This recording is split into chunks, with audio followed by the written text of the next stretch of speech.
प्रणाम। नमस्कार। नमस्कार। आज हम ये हमारा वीडियो है, इसमें हम दुख व्यक्त करते हैं कि पता नहीं कौन सा वह कारण होता है जिससे हमारी बेटियां, हमारे बहुत सारे बेटे अपने जीवन लीला को समाप्त करते हैं। हम वैसे बेटे बेटियों से हाथ जोड़कर विनम्र निवेदन करते हैं कि कम से कम अपनी जीवन लीला को समाप्त मत करो। आपके बुजुर्ग माँ बाप हैं, भाई बहन हैं, जिनको आप थोड़ा सा ध्यान में रखें, जिन्होंने आपको 30 साल तक पाला है, जिन्होंने आपको 15 साल तक पाला है, 20 साल तक पाला है, जिनकी उम्र 40 से लेकर 60 भी हो गई है और वह आप पर एक नज़र गड़ाए हुए हैं, एक आशा है आपसे, और तब आप अपनी जीवन लीला को क्यों समाप्त करने की सोचते हैं। आप एक अच्छी योजना बनाइए। आप वैसी योजना क्यों बनाते हैं? आपके मन में वह बात क्यों आती है जो आपके बुज़ुर्ग माँ पिता को पल पल मरने के लिए मजबूर करेगी? कोई नहीं जानता मेरे बच्चों, मेरे भाइयों, कि इस जीवन में कब क्या हो जाए, कब क्या हो जाता है। एक एक घड़ी जो भगवान ने दिया है वो बहुत ही महत्वपूर्ण दिया है, और यह मनुष्य का जीवन जो हम सभी को मिला है, यह जीवन बहुत ही अनमोल है। तो क्यों ना हम एक दूसरे का काम आए, क्योंकि हर एक एक व्यक्ति का जीवन बहुत ही महत्वपूर्ण है। आपने कभी गौर क्यों नहीं किया, जो व्यक्ति सड़क के किनारे हाथ पसार कर भीख मांगते हैं, पूरे दिन मांगते हैं, शाम को वो अपने घर को जाते हैं, तब उनका परिवार चलता है, तब उनके बच्चे खाते हैं। जिनके आँख नहीं हैं वो कैसे अपने जीवन जीते हैं? आप कभी गौर कर देखेंगे तो आपको पता चलेगा कि कैसे वो मांग कर जीवन जीते हैं, कैसे वो किसी के सहारे जीवन को जी रहे हैं। उन्होंने अपने जीवन लीला को समाप्त नहीं किया है। हम लोगों के लिए वो बहुत बड़ी सीख हैं जो इस तरह से जी रहे हैं और दूसरे का भी सहारा बनते हैं। हम तो ऐसे भी लोगों को देखे हैं जिनके पैर नहीं हैं, जिनके हाथ नहीं हैं, जिनके आँख नहीं हैं, वो भी पढ़ते हैं। और जीवन में तकलीफ़ तो हर किसी को आता है मेरे भाई, मेरे बच्चों, तो वह भी अपने जीवन लीला को समाप्त नहीं करते हैं। सो आप लोगों से हाथ जोड़कर हम निवेदन करते हैं, दया की भीख मांगते हैं कि प्लीज़ अपने बुज़ुर्ग माँ बाप के लिए सोचिए, जो जिनकी उम्र 50 हो गई है, 45 हो गई है, और तब आप 30 साल के हो जाते हो, 25 साल के हो जाते हो और उन्हें तकलीफ़ में छोड़कर इस दुनिया से खुद को विदा ले लेते हो। ऐसा क्यों होता है? इस तरह की योजना मत बनाओ। जीवन में किसी एक चीज़ के ख़त्म हो जाने से या नहीं रहने से, किसी एक इंसान के नहीं रहने से जीवन समाप्त नहीं की जाती है। एक ही चीज़ से जीवन नहीं चलती है। पता नहीं किन कारणों से क्या वजह होती है, नहीं पता, जिसके वजह से आप वैसे घटना का अंजाम देते हैं।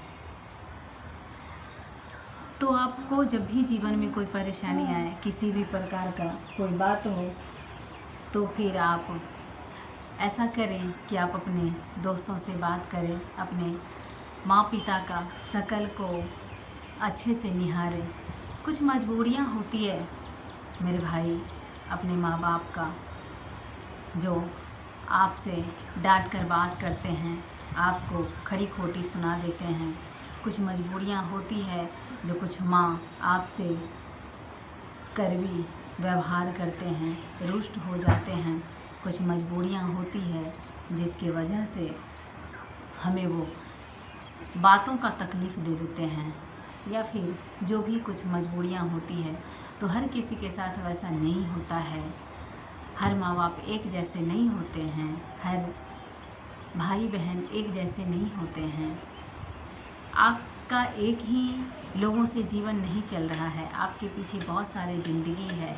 जो आपका इंतज़ार करती है, आपका अच्छा सोचती है, आपके लिए जी रही है, आपके लिए सोच रही है, आपके लिए संजो कर बहुत सारे सपने रखे हैं। सो प्लीज़ हाथ जोड़कर निवेदन है कि अपने जीवन लीला को समाप्त ना करें। एक उदाहरण उसका मैं हूँ, मैंने पूरे जीवन में हमेशा से पढ़ाई को ही महत्वपूर्ण स्थान दिया। जब मैं छोटी थी तो हम गांव से थे और गांव में बच्चियों को हमारे समय में पढ़ने पर ज़्यादा जोर नहीं दिया जाता था, तो भी हमने पढ़ाई किया। हमारे घर के लोगों का पुराना ख़यालात था, उन्होंने कहा कि बेटियां पढ़ेगी ही नहीं, फिर भी हम लोग किसी तरह से हम पढ़ाई करते थे। जब हमारी अच्छी रिजल्ट आती थी तब जाकर कहीं हमारा एडमिशन कराया गया, उसमें भी मेरी माँ के द्वारा नहीं, मेरे पापा के द्वारा नहीं, मेरी दादी ने एडमिशन कराया और हम पढ़ते गए। जब मेरा उससे अच्छा रिजल्ट आया तो मेरे पापा के द्वारा मेरा एडमिशन भी दिलाया गया, और जब हम और ज़्यादा अच्छा रिजल्ट लेकर आए तब हमारी और भी 8वीं कक्षा में एडमिशन हुई। और 8वीं कक्षा में यह कहा गया हमें कि पढ़ रही हो तो घर का भी सारा काम करना पड़ेगा, तो हम घर का भी सारा काम करते थे। घर का सारा काम का मतलब ये था कि मेरी उम्र भी बहुत छोटी सी थी। उस छोटे से उम्र में न जाने कितने काम होते थे। तब हमारा कुआं से पानी निकलता था, हम कुआं से पानी निकालते थे।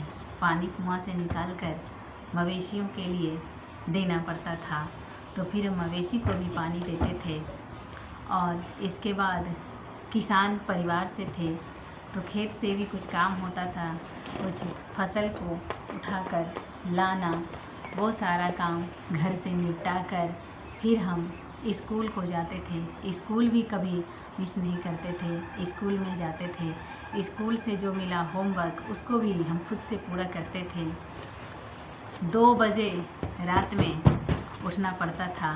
2 बजे रात में उठकर और हम अपनी पढ़ाई को 5 बजे सुबह तक पूरा कर लेते थे। इसके बाद फिर घर का काम, इसके बाद फिर खेत का काम, और फिर खेत का काम करने के बाद स्कूल, और स्कूल से आने के बाद फिर घर का काम, मवेशियों का काम सारा छोटे से उम्र से ही करना होता था। प्रत्येक 2 बजे रात में उठना, उस वक्त भोर का तारा देखकर हमारी दादी उठाया करती थी कि अब 2 बज गया होगा, अब जल्दी से उठ जा। और इतनी कम आवाज़ में उठाती थी कि हमारे पड़ोसी के बच्चे न सुन लें कि मैं उठ गई हूँ, और सुबह में हमें पढ़ते वक्त कोई देख न ले। तो भी मेरे भाइयों, मेरे बच्चों, मैंने पढ़ाई किया। फिर 9th क्लास में एडमिशन की बात हुई तो फिर से वही बात हुई कि खुद से पढ़ना भी है और पास भी करना है, ट्यूशन भी नहीं जाना है। फिर मैं अपने सहेलियों से हेल्प लेकर किसी तरह पढ़ाई पूरी करी और पढ़ाई करती गई। जब हमारी 10th की बात हुई, 10th की जब बात हुई तो फिर मेरे पिताजी ने कहा कि अब तो 10th होगा, 10वीं की पढ़ाई थोड़ी बड़ी होती है, हार्ड होती है, तो इसके लिए तुम्हें हमारे तरफ से कोई हेल्प नहीं मिलेगा।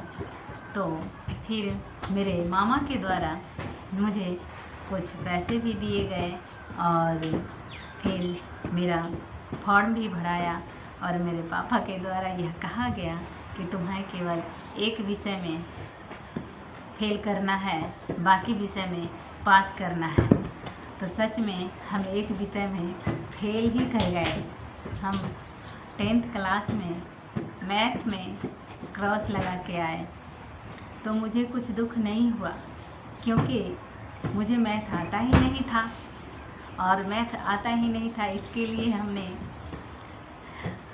1+b का होल स्क्वायर को पूरे याद किया, लेकिन 10th पास नहीं करी। तो फिर कोई बात नहीं था, क्योंकि हमारे पेरेंट्स की तरफ से यही हिंट्स था कि तुम्हें सारे विषय में पास करना है और एक विषय में ही फेल करना है। तो कोई बात नहीं था, मैं पढ़ ली, फेल कर गई। फिर हमारे क्लास साथी के द्वारा वह पेपर, रिजल्ट वाला पेपर लेके आया गया मेरे घर पे। वो आए और उन्होंने कहा कि सब पास कर गया, मैं भी पास किया, पर तुम फेल कर गई। तो मुझे कोई दुख नहीं हुआ। उतनी हमारी बुद्धि भी तेज़ नहीं थी कि फेल करने का क्या मतलब होता है, क्योंकि ना उस वक्त मोबाइल था, ना उस वक्त टीवी था, और ना दूर दूर तक इन सारी बातों में सोचने की मजबूरियाँ थी। घर का काम, थोड़ी पढ़ाई, घर का काम, यही होता था। तो फिर मैं सप्लीमेंट्री से मेरा एग्ज़ाम दिलाया गया। मैं सप्लीमेंट्री से 10th करी। इसके बाद घर में बिठा दिया गया, फिर घर का काम कराया गया, और फिर जो लड़कियों के साथ होता है वही काम में मैं पूरे दिन व्यस्त रहती थी। फिर जब घर में रहना होता है तो कितना काम और क्या सब सुनना पड़ता है, वो जो हमारी बहनें रहती होंगी, जो माताएं रहती होंगी, उन्हें बहुत पता होगा। फिर मैं 2007 में इंटर का एग्ज़ाम के लिए 2005 में घर के लोगों के द्वारा सोचा गया कि इसे इंटर करवा देना चाहिए। तो 3 साल हम घर बैठे, चौथे साल में जाकर हमारे लिए सोचा गया, और फिर 5वें साल में जाकर हमारी इंटर का एग्ज़ाम का फॉर्म भराया, और फिर हम पढ़ने गए। और इंटर में जब हम पढ़ने गए तो फिर मेरे पापा के द्वारा यह कहा गया कि अब तो मैथ की दिक्कत नहीं है, सो अब तो तुम्हें केवल इंटर ही पास करना है। सो हमारे हाथ में तो 2-2 लड्डू है। मेरे पापा के द्वारा ये बताया गया कि मेरे हाथ में 2-2 लड्डू है, कि फेल कर जाएगी तो हम गांव वाले को बताएंगे कि पढ़ती नहीं थी मेरी बेटी, तो घर में काम करते थे, इतना सारा टेंशन था, हम किसान फैमिली से हैं, तो कैसे मेरी बेटी पास करेगी। और जब पास कर जाएगी तो हम लोगों को अच्छे से बताएंगे, हल्ला कर कर के बताएंगे कि मेरी बेटी बहुत पढ़ती थी, तो इसीलिए पास कर गई। सो तुम्हें केवल पास कर दिखाना है। तो फिर से मैं घर का सारा काम, और फिर से 2 बजे रात में उठना, और अपने पैर के अंगूठे में कुछ बांधकर, रस्सी को बांधकर, और मैं रात को सोती थी, ताकि जब भी मैं पैर खींचूं नींद में तो मुझे नींद खुल जाए, और फिर मैं उठकर पढ़ने लगूं। तो ना मुझे दिन का 12 बजे पता चलता था, न रात का 10 बजे, न 2 बजे। फिर मैं इंटर में कम से कम 2 महीना बहुत जी भर के मेहनत की, और फिर पढ़ाई की, और फिर हमारा रिजल्ट आया तो बहुत ही अच्छा रिजल्ट आया। हमारे टाइम पे 2007 में 64% हमारे कॉलेज के लिए, हम जिस कॉलेज से थे उस कॉलेज का 2nd टॉपर मैं हुई। और फिर हमारे घर में एक उत्सव का माहौल हुआ कि मेरी बेटी सबसे ज़्यादा मार्क्स लेकर आई है। जो हमारे साथ 3-4 लोग एग्ज़ाम दिए थे, उन सबसे ज़्यादा हमारा मार्क्स था। तो लोगों के ताने कम नहीं होते हैं, पर जब मेरा रिजल्ट आया तो लोगों के ताने ये थे कि मतलब पढ़ती लिखती नहीं थी, चोरी से पास करी होगी। जब भी लोगों ने नहीं छोड़ा। इसके बाद मेरे घर में कुछ लोगों को उकसाया गया, कुछ लोगों के द्वारा, जो तेरे पापा के द्वारा घूस दिया गया है, बहुत सारे पैसे दिए गए हैं जब तुम्हारी बहन पास करी है, और नहीं तो पास नहीं करती। फिर इन सब से भी मेरे परिवार को निपटना पड़ा, और इसके बाद मैं इंटर का भी पढ़ाई पूरी करी। और फिर 2007 के बाद जब मेरा इंटर का ख़त्म हुआ तो मेरा बीए में एडमिशन बीए के लिए वीमेंस कॉलेज समस्तीपुर में कराया गया। जो मेरा सेशन था 2007 से 2010 से 2010 के बीच में मैं बीए करी, जिसमें वीमेंस कॉलेज में हम 2 ही छात्रा थे, एक प्रिया कुमारी थी और एक मैं। दोनों ने मिलकर 7 से 10 में एक हमारी बहुत अच्छी मातृस्वरूप हमारी मैम थी डॉक्टर सोनी सोलोनी। उन्होंने मुझे बहुत मदद किया और वो हमें अच्छे से पढ़ाई। हम उनका ये जो एहसान है जीवन भर नहीं भूलेंगे। वो हमारी मैम थी डॉक्टर सोनी सोलोनी। उन्होंने मुझे बीए में बहुत मदद किया। बीए पार्ट 1 हुआ, पार्ट 2 हुआ, पार्ट 3 हुआ। और जब मेरा पार्ट 3 में मैम को कुछ प्रॉब्लम था तो मैम आना छोड़ दी थी। फ़ोन से ही बात कर मैम थोड़ा बहुत बता देती थी। फिर हमारे इंटर के एक गुरुजी थे जिनसे पुनः मदद मैं मांगी तो उन्होंने मुझे मदद कराया।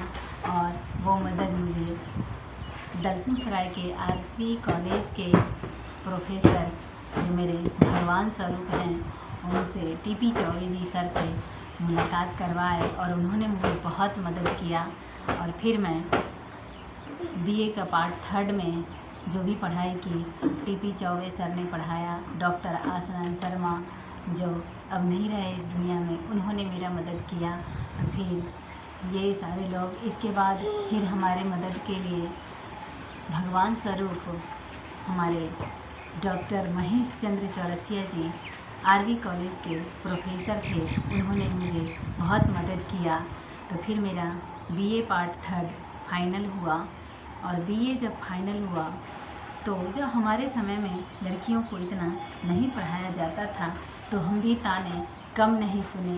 लोगों का क्या है, मेरे बच्चों, मेरे भाइयों, मेरी बहनों, मेरे दीदियों, वो बहुत कुछ बोलते हैं। आप अच्छा करोगे तभी बोलेंगे, बुरा करोगे तभी बोलेंगे, क्योंकि वह उनका एडवाइस फ्री का होता है। उनके पास टाइम होता है आपके लिए, हम सब के लिए, कि वो कुछ बोलें, कुछ भी कर सकते हैं। उनका टाइम इसी में वेस्ट होता है। पर हमने कभी इन सारे बातों पर ध्यान नहीं दिया। फिर 10 में मेरा बीए फाइनल हुआ। फिर एमए के एडमिशन के लिए हमारा फॉर्म अप्लाई हुआ और एमए का अप्लाई हुआ। तो फिर हम 2 ही स्टूडेंट थे जो 7 से 10 के सेशन में वीमेंस कॉलेज में थे, प्रिया और मैं। फिर मेरा एडमिशन मिथिला यूनिवर्सिटी डिपार्टमेंट के लिए चुना गया। लेकिन मैं कॉलेज गई, उतनी कहीं से मदद मिलने की संभावना नहीं थी। फिर मेरा फॉर्म जो है वह कॉलेज में ही यूनिवर्सिटी डिपार्टमेंट में ही सिलेक्ट हो गया।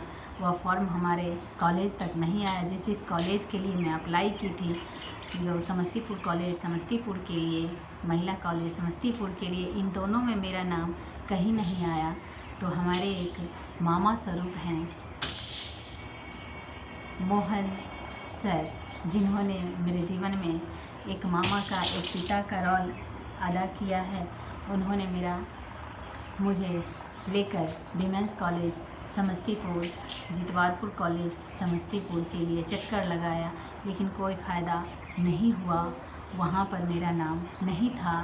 तो समस्तीपुर कॉलेज समस्तीपुर की प्राचार्य डॉक्टर मीना मैम ने बताया कि आपका फॉर्म मिथिला यूनिवर्सिटी डिपार्टमेंट में ही रह गया है, क्योंकि डिपार्टमेंट के लिए ही अधिक छात्रों की ज़रूरत है। सो छात्र छात्राएं जो भी अप्लाई किए हैं उनका डिपार्टमेंट में ही एडमिशन होना है।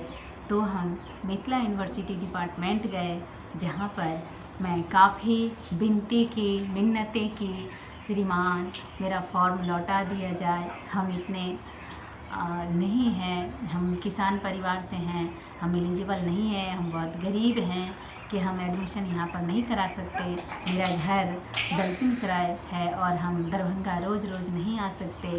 तो डॉक्टर प्रभाकर पाठक, जिनको मैं कोटि कोटि प्रणाम करती हूँ और दिल से धन्यवाद देती हूँ उनको, कि उन्होंने मुझे कहा कि कुएं की मेढक बनकर जीना चाहती हो तुम, और उन्होंने मेरा फॉर्म को फेंक दिया और कहा यहाँ एडमिशन लेना है तो लेना है और नहीं तो जाओ घूमो, एडमिशन नहीं होगा।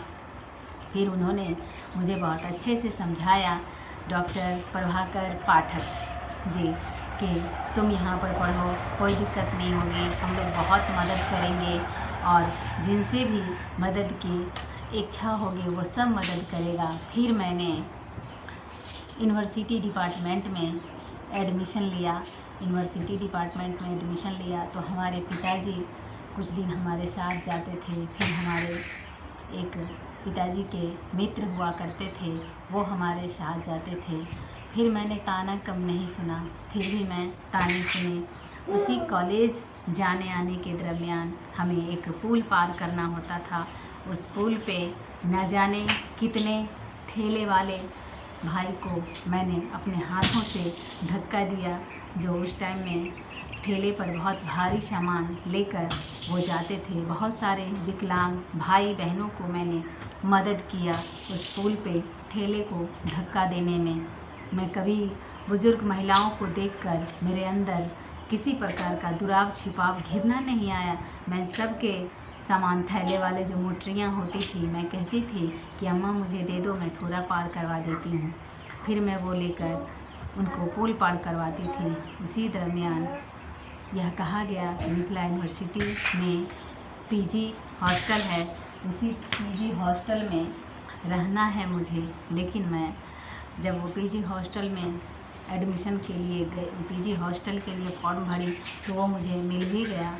लेकिन हमारे कुछ लोग अपने शुभचिंतक लोग थे, उन्होंने कहा कि नहीं, उसमें नहीं रहना है, घर से ही आना जाना है। फिर से एमए के दरमियान भी हमारा वही स्टार्ट हो गया। 3 बजे से 2 बजे के बीच में उठना है, घर का काम करना है, खाना बनाना है और 3 से 4 बजे के बीच में एक ट्रेन आती थी। उसी ट्रेन से हमें मिथिला यूनिवर्सिटी डिपार्टमेंट पहुंचना होता था। बहुत दूर पैदल चलना पड़ता था। हम लोग भी ट्रेन में उतरे थे। हाँ, इसके बाद फिर हम 4 बजे सुबह में ट्रेन में बैठ जाते थे। 6 साढ़े 6 बजे तक वहाँ उतर जाते थे और 7:20 से हमारा क्लास शुरू होता था, जिसमें रामचंद्र ठाकुर श्रीमान क्लास लेते थे, महेश सर लेते थे क्लास, कमलानंद सर लेते थे, डॉक्टर ममता मैम क्लास लेती थी, सारे लोग, प्रभाकर पाठक सर क्लास लेते थे। उसी में हमारे उमेश भैया भी थे, जो भाई के स्वरूप थे डिपार्टमेंट में। वो तब जीआरएफ के स्टूडेंट हुआ करते थे, वो क्लास लेते थे। उन सब ने काफ़ी मदद की। तो जब हम वापस होते थे दरभंगा से, तो हम रात को 8 बजे तक अपने घर पहुंचते थे। न जाने कितने कमेंट होते थे गांव वाले के कि जब हम वहां से दरभंगा से अपने घर कम से कम 200 किलोमीटर की दूरी तय कर आते थे, ट्रेन कभी लेट हुआ करती थी, तो न जाने क्या क्या लोगों से सुनते थे, किस तरह से लोग हाथ लगाए बैठते थे। और हमारा गांव का रास्ता होता था, मेरे पिताजी साइकिल से मुझे स्टेशन तक से लेने आते थे और फिर लेकर जाते थे। उसी बीच में मैं लोगों के ताने सुनती थी। फिर 2007 में जब हमारा इंटर हुआ ही था, तो हमारा एक भारत सरकार खेल मंत्रालय का एक कार्यालय था। उसी में एक एनएसवी का राष्ट्रीय सेवा कर्मी का एक पोस्ट आता था, उसी में हमारी जॉब भी लग गई थी। तो 8 से 10-11 के सेशन में मैं उसमें जॉब भी की। 10 से मैं फिर ह्यूमाना पीपुल टू इंडिया का एक संस्था था, उसमें भी हमारी जॉब लगी थी, जिसको हम आसानी से कर सकते थे। 2007 से मैं आज तक जॉब की। तो उस जॉब के दौरान मैं बहुत कुछ लोगों से सुनी, लेकिन लोगों के लिए हमारे पास टाइम नहीं होता था। वह पैसों से मैं अपनी पढ़ाई करती थी और अपने घर वालों का भी काफ़ी सपोर्ट करती थी।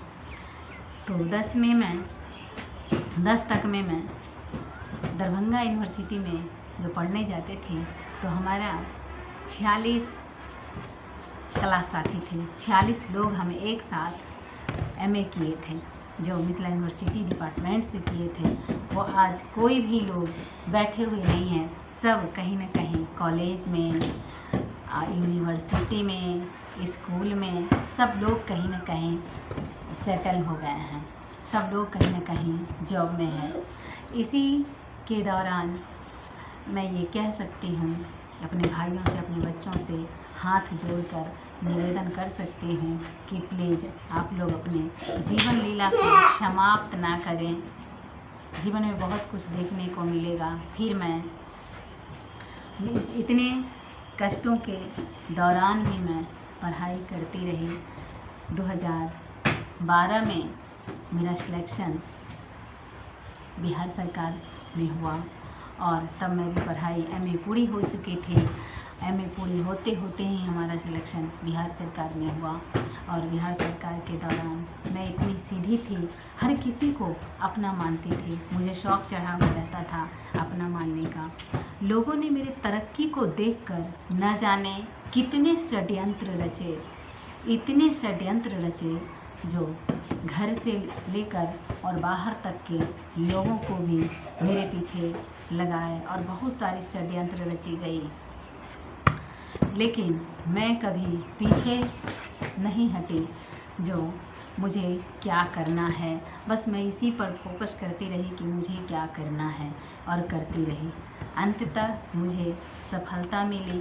तो मेरे भाइयों से, मेरे बच्चों से यह हाथ जोड़कर निवेदन है कि कभी भी किसी के बातों पर यकीन न करना। और अब उनके माँ बाप से भी निवेदन है कि अपने बच्चों पर विश्वास कीजिए, अपने बच्चों पर भरोसा कीजिए और बच्चों को वह संस्कार दीजिए कि बच्चे कम से कम आपकी सुने और आप उनकी सुने।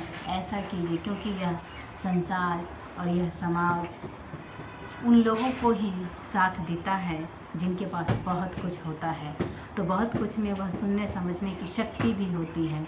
जिनको बहुत कुछ सुनने का शक्ति है, बहुत कुछ समझने का शक्ति है, जिनके पास बहुत कुछ है, यह समाज वैसे सारे लोगों को ही साथ देता है। तो उस दौरान मेरे बहुत सारे दुश्मन भी हुए, लेकिन मैं उन दुश्मनों को कभी हाथ नहीं लगने दी। न जाने मुझे कितना परेशान किया गया। फिर से मेरे जीवन में वही बात थी। 10 से 12 में मैं जब एमए करते थे तो हमेशा से मैं बासी खाना हो या ताज़ा खाना हो, जो भी होता था हम लोग वही लेकर जाते थे। और 46 स्टूडेंट में से कम 20 लोग ज़मीन पर बैठकर दरभंगा यूनिवर्सिटी के नरगौना में ज़मीन पर बैठकर, एक आम का बगीचा हुआ करता था, वहीं पर हम लोग ज़मीन पर बैठकर खाते थे। और सबका सब्जी रोटी जो भी होता था मिल बांट कर हम लोग ज़मीन पर बैठ के खाते थे। उतने बिछाने की कोई व्यवस्था भी नहीं होती थी, फिर भी हम लोग वहीं पर खाते थे। और फिर से हम वह क्लास को पूरा किए। क्लास पूरा करने के बाद फिर हमारे बिहार सरकार में हम आए। बिहार सरकार में बहुत सारे दुश्मन हुए। उसी दौरान हमारे एक चाचा थे। वो चाचा ने हमारे पिताजी को बहुत सारे ताने दिए। और जब मैं 8 बजे रात को पहुंची अपने घर, तो घर पर आग जला हुआ था। ठंड का मौसम था। तो ठंड का मौसम में लोगों ने